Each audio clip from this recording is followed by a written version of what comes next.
and welcome to the Global Luxury Real Estate Mastermind with me, your host, Michael Valdes. Today's guest, oh my God, it's a firecracker. I have no idea what's going to happen, but it's someone that I truly admire, someone who is the reason that I'm in real estate. My first mentor, the first person who got me into real estate, Carlos Justo. Welcome to the show, my friend. How are you?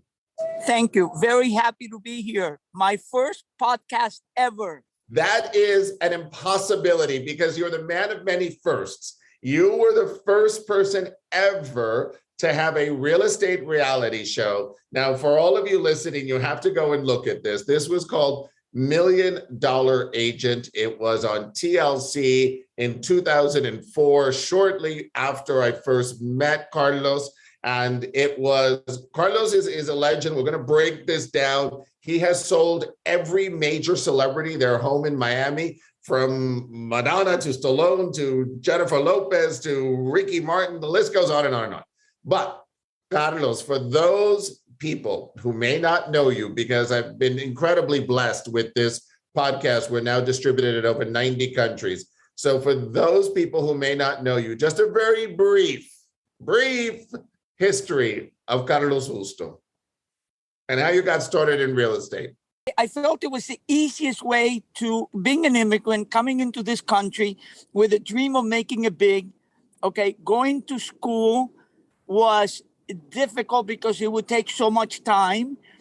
Real estate license was the easiest thing that you could get. You know, within, I don't know, a few months, you could have a real estate license, go into real estate and start earning and making no limit. So that's how it happened. 19 years old, got my real estate license and dropped out of, I went to junior college and I took the first semester. I said, this is crazy. I'm never going to get anywhere. So went into real estate and the rest is history. No, that is way too brief. Somewhere in between.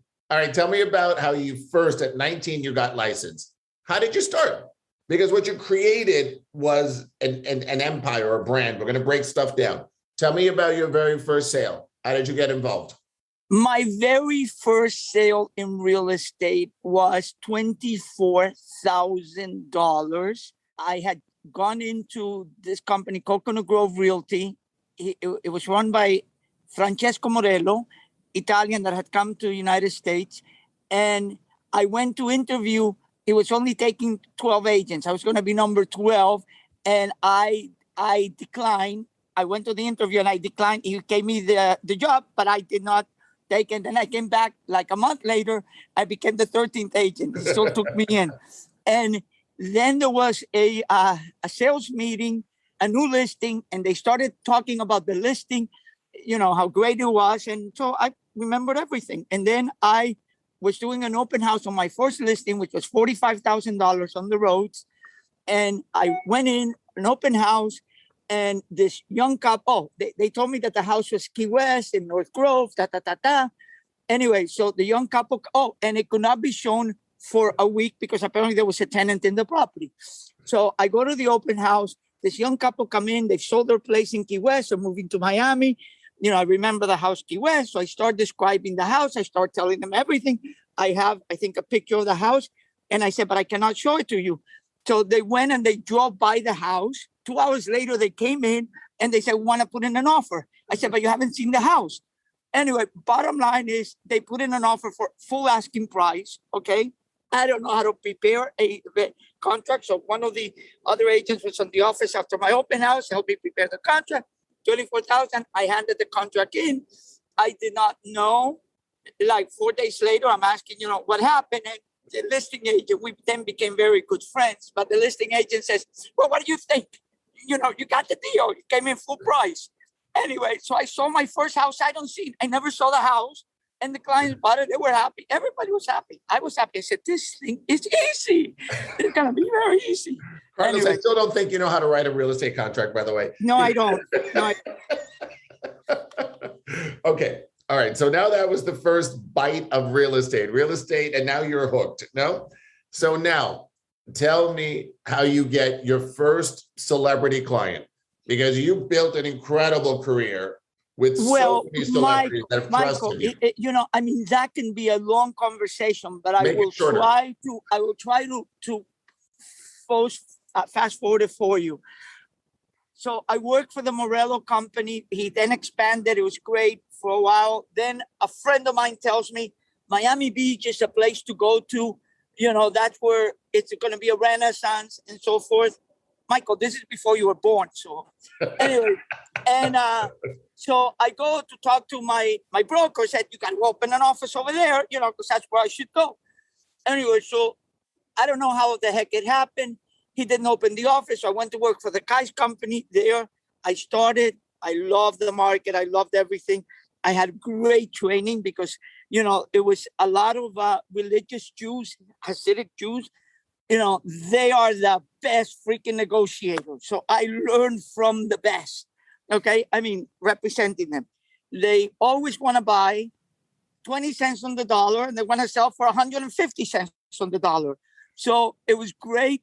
The training, how they would be gentle with me, trying to teach me how I would go back to the seller. If they were buyers, I would go back to the seller to go and show them that their offer, was not what the seller wanted. But, anyway, they should take it. So it was good training. So I ended up, very early on, I ended up having, Michael, it's a lot of conversations. This is like a longer podcast, but I ended up I went out with another agent, started a company. I owned a real estate company in my 20s. Michael, I a millionaire. I think I was either 21 or 22 or 23 years old. I don't remember. And I didn't even know I was a millionaire. It was the girl that ran my office told me that I was a millionaire, that I was rich. I said, oh yeah. So anyway, so that time I went to Europe and I decided then and there that I would spend 1 month, disconnect from everything, 1 month in Europe all the time. Now that I'm okay, Carlos, let me go back to the original question. How did you get your first celebrity client? I'll tell you, coño. I'll tell you. So I'm doing, sales. Oh, now my broker, Meruelo, opens an office, Miami Beach Realty, Palo Harbor Realty, and I go to work for him, okay? I helped him on doing that. And so I'm very good at getting listings. Clients like me, they trust me, they give me listings. So I had a psychological problem. Anything over $500,000, my legs would shake. It was like crazy as shit, and one of the agents, oh my God, I'll never forget her. One of the agents put me down because I had a listing presentation to these Cuban doctors and it was $595, and it was like, what am I going to do? And she read me the right eye. She says something to this effect. You are like the hardest working one in here. Better presentation than all of us. And she says, will you get over your shit and realize that, I don't know. She just like, whoa, she just like hit me. And I got the listing.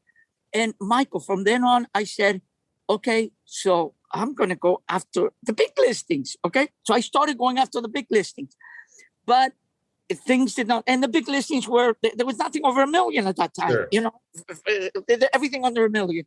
But, the waterfront, the north, this was 595. This was North Bay Road, 4520 North Bay Road. Last sale on that was about 40 million. Well, with the lot next door. So just to give you an idea, from 595 to 40 million. Has happened with the marketplace. So anyway, I end up, so I'm now not doing any of the shit listings. I'm doing the high listings. Okay. So I have this mindset that I can only do like 20 deals a year. That was good. So then I end up meeting Mike Ferry through my best friend who ended up getting me into Mike Ferry. I own a company. I think I'm on my third company by this time. I don't remember, 25, 26, 27. I need to put a timeline on all this crap. Anyway, I meet Mike Ferry. And, I'm impressed with, I remember I took my whole office there and as he's talking, I'm writing down. And the next day I'm like ready to leave Mike Ferry and implement all the shit that I've learned, and I realized I got my whole office here. I got to stay, Anyway, we were in Palm Springs in California. And so I decided to say, well, then the fucking hurricane hit a $25 billion blowjob of Miami hit. So I was stuck. from, because I was ready to come to Miami. I had learned so much. Oh, because when I met him, he says, well, congratulations. I was doing, I don't remember, 25, 30 million. And congratulations. I said, congratulations. That's only 24 deals. He's talking about 50 deals and 100 deals. I'm only doing 24. The fuck? I felt like a failure. He thought I was a star. So I learned. So Mike, as you know who Mike is for me, Mike ended up like freaking transforming. I just took all of his teachings and I applied it. And went through the roof. So then I had all the freaking listings in Miami Beach. How did I get the celebrities? Very simple. They would come to me because I had the listings. Perfect. List to last. Perfect. Remember that. In real estate, you got to list to last. Any other questions, Michael? This is fantastic. We're only on question 2. I don't know how we're going to get past this, but that's okay. Let's go to, I've known you a very long time. By the way, for the audience, it's been 17 years that Carlos and I have known each other for the very first time that I got into real estate. But there was a period where we didn't see each other, which was longer than the time we've known each other, wasn't there? That's absolutely true. We had a 10-year sort of absence, and we'll probably touch on that with some of the questions. But that's okay. We're reconnected and we're back. Let's talk about you building a brand, because Carlos Justo is a brand. And when you decided that you walked away from that Mike Ferry course and you sort of said, okay, I've got the tools, I'm going to go do this. How did at that point, whatever clicked in your head, at what point did you realize Carlos Justo is now a brand? And when you build Michael, that brand, I never think in those terms. I never thought of marketing. Until I owned Sotheby's, we never hire a marketing individual, ever, ever, ever. We only hire when I brought the partner to run the company, okay, that we were paying. I never paid for marketing. It didn't exist, because for me, listen, I am a servant. I serve my clients. Now, I choose which clients to serve. They're like the 0.00001% of the market, okay, the super rich, because it's wonderful. It's challenge. You know how much you learn if you're able to serve those clients, if they're able to give you their time and attention to allow you to find them a home or to sell their home. Michael, once that relationship gets established and done, it's so a wealth, because and you learn. So here I am. I mean, it's like, and I never forgot, I'm a servant. I'm there to serve them, okay? And how do I know if I'm a good servant? That I make a difference in their lives. Yes. Okay? So my money came as a result of doing my duty, my job, which is serving my clients. And sometimes I was serving 2 clients, a buyer and the seller. I had them both, and it's how do you serve the 2 masters? You will hate one and you'll whatever the other. Baby, I would start the negotiation. They would allow me. And if at some point it got a little crazy or something, I put them together. Yeah. I said, okay, you guys figure it out, but Michael, it grew out of service. It grew out of service. So my clients became my referral business. Let me tell you what I learned from Mike Ferry. So Mike says about calling my past clients. So my clients, I would sell them houses, and then my agents would take over them because they were prospecting and they were doing well. So I started to call my past clients. So I would call them and ask them something like, listen, if I sold you a house or I sold a house for you, I just lost a client. So Michael, please, I need another listing. Who do you know that wants to sell? Who do you know wants to buy? Well, Carlos, I don't know. Well, please, would you next time when you're in a party, when you're talking to someone, please, because I'll call you next week and you let me know. Michael, my clients I trained them. And all they would do, they don't need to give me a client. Just introduce me. Just open the door. Tell me, hey, go see this. So my reputation built by itself. There was no branding. Branding is now. This is what I'm going to do now that I'm coming back after a 12-year hiatus. Now, it's got to be branded and so forth. And I think it's going to be more exciting, though. So anyway, tell me what the greatest lesson you've learned in your career. You've had many.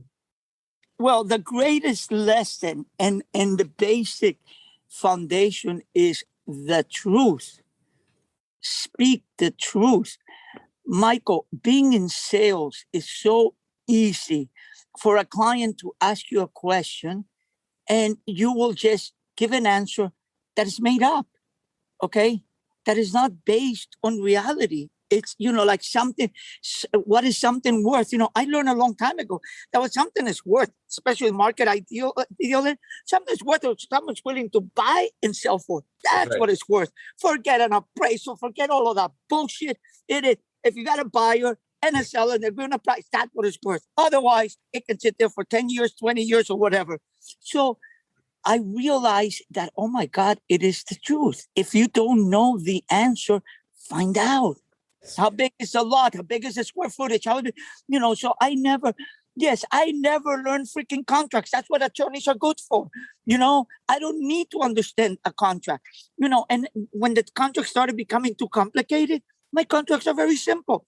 I start the negotiation and I put, and I put subject to buyers and sellers, attorneys approval within 48 hours or 24 hours after acceptance.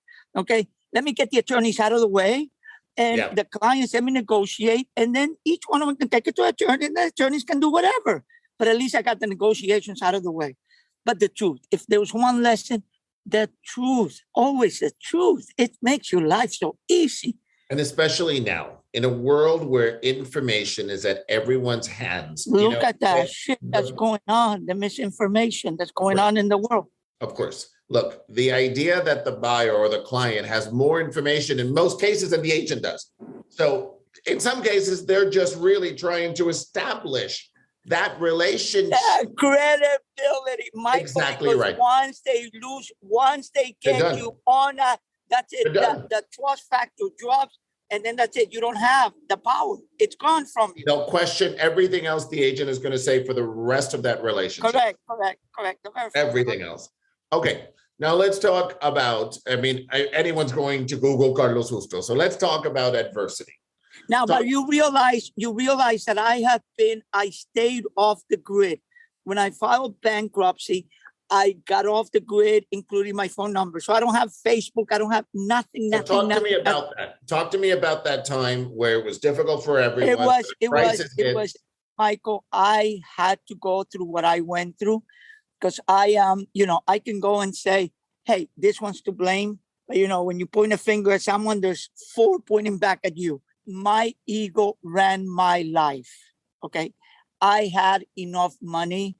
All I wanted to do was be a gypsy and travel around the world. Like $20 million wasn't enough. No, let's go to 50. And then when we get to 50, let's go to 100 million. Okay. Well, so I ended up doing the Sotheby's franchise, great visions, great idea. I loved the brand, loved everything. And then I realized that, oh my God, my ego was running my life. I could have called it quits and enjoyed my life, lived life. And so it had to be those 10, 11 years led me to my guru. I met my guru in 2012, the most magnificent example of a human being on earth. And shortly after that, introduced me to plant medicine, ayahuasca in the jungle of Peru.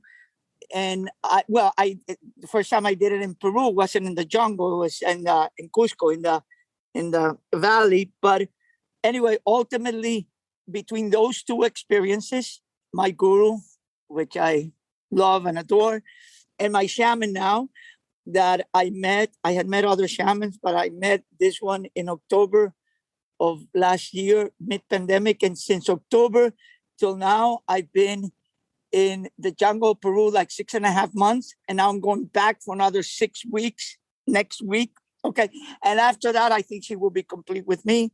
So I got my spiritual guru, I got this plant called ayahuasca, which I love, and then I got the triad, and then I got my shaman. So I don't know, loving life, and in the process, I realized, hey, baby, time to go back to business. Okay, the market's crazy. The whole world is crazy.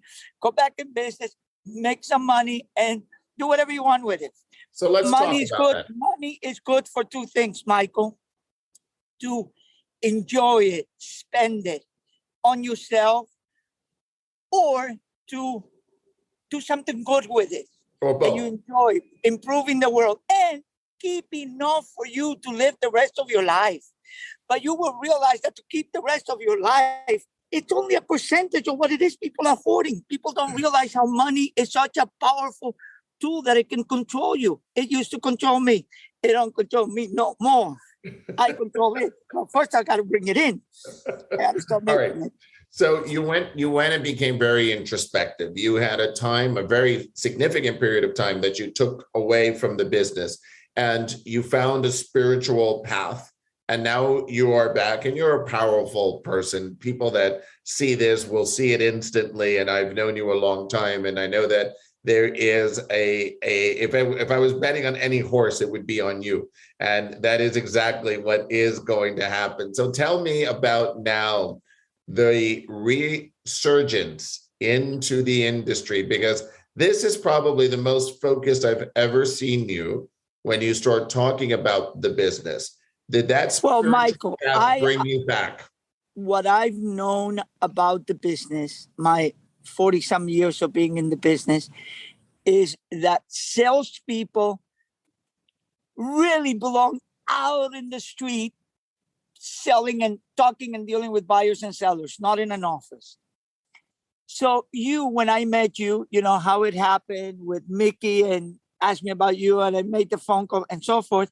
It was like, and then you being present on VXP. Oh my God, this is what I've been waiting for. Okay. So now you've created this platform, which is freaking unbelievable. Okay. And now my dream is gonna just go jump right into your platform and begin. And that's it. And then I don't want to go into that conversation now, but that's it. We're going to have some fun together. It's going to be fun. Well, I didn't create the platform. I was only lucky enough to find it and be able to help expand what you're saying, the idea of serving others. And that is what is the most beautiful thing with this platform. But again, there's enough for us to talk about without touching on that just yet. Go on. Right. You're dying to say something. Our guru teaches us that what's missing in this world is love. It's what is missing. And love is expressed through sharing and caring. When you love something, you care for it. A baby, you care for it. A dog, a flower, care for it. And you share everything with that. That's what's missing. So now I've always wanted to create a company that was owned by the agents. You know, when I sold Wimbish Right Way, yes, the partners walked away rich. But there were people that built the company. You know, why shouldn't they benefit? That's you right. know? So I said, next time I build something, it's them. The people that built it should benefit. Anyway, so I believe I don't have all of the information yet on your company, but based on what I've seen and my heart tells me, it's wonderful. It is exactly what I was waiting for. And so it'll happen. 61,000 people agree with you. So that is a good thing. So what do you mean 61,000 people agree with me? What is that? 61,000 agent count around the globe. Got it. Yes. So what you asked me is where I was, my ego was running my life. Where I'm at right now is that my heart has awakened, is engaged. I love that. Now the ego's still there. Okay, it's still there because that son of a bitch, I'll never be able to get rid of him and I have to love him to death. Okay, but I can observe the son of a bitch now. He doesn't get, and he can get control of me for maybe 30 seconds or maybe an hour or so. Then I have to go clean up the mess that he created. Okay, but most of the time, I'm just watching him. And it is so wonderful to just operate from your heart, babe. That's all. Carlos, you've been in this industry now. You even alluded to it over 40 years now. 3 pieces of advice you would give somebody entering the business today. Well, enter the business if you love it. You have to really come from, you must find what it is that, if you love what you do, you'll never work a day in your life. Right. So see what your passion is. Our guru says, dream. We're divine beings having a physical experience. Okay. So dream, at night or so forth, go in sunrise in nature and figure out what's your dream. What would you like to do? What makes you happy? Okay. And create whatever it is as your vision, as your dream. Okay? Only share it with the people that can help you support that dream and that vision. Don't share it beyond that. Then speak it and stay in action. And trust God, however you may, or universe, whatever it is, a higher power. I mean, we did not create ourselves. Someone caused that. So, and just follow your heart and do. So in the business, I always say is, people ask me, what's a success? You know, what's the secret to success? Speak the truth. Jesus Christ, speak the truth. And know that you're going into a business that, you know, it's like waiting on a table. You know, when I worked in a restaurant or waiting on a table, I got big tips because I would take care of my clients. You know, they never ran out of water. They never had to wait for anything. You know, take care of your clients and just enjoy what you do.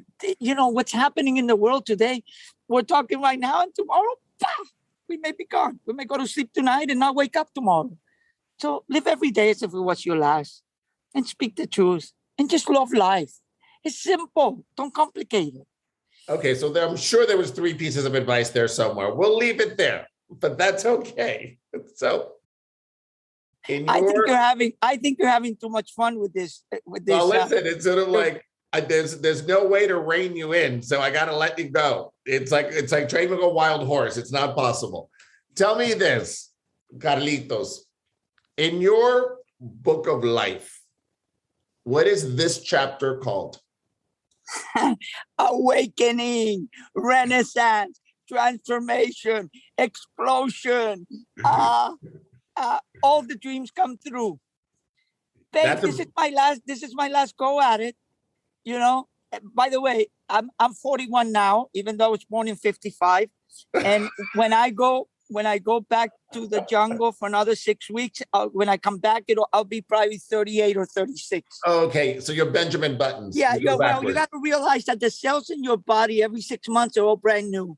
And it is the ego that tells the cell how to come back into the body. And there's a way to get him to rejuvenate.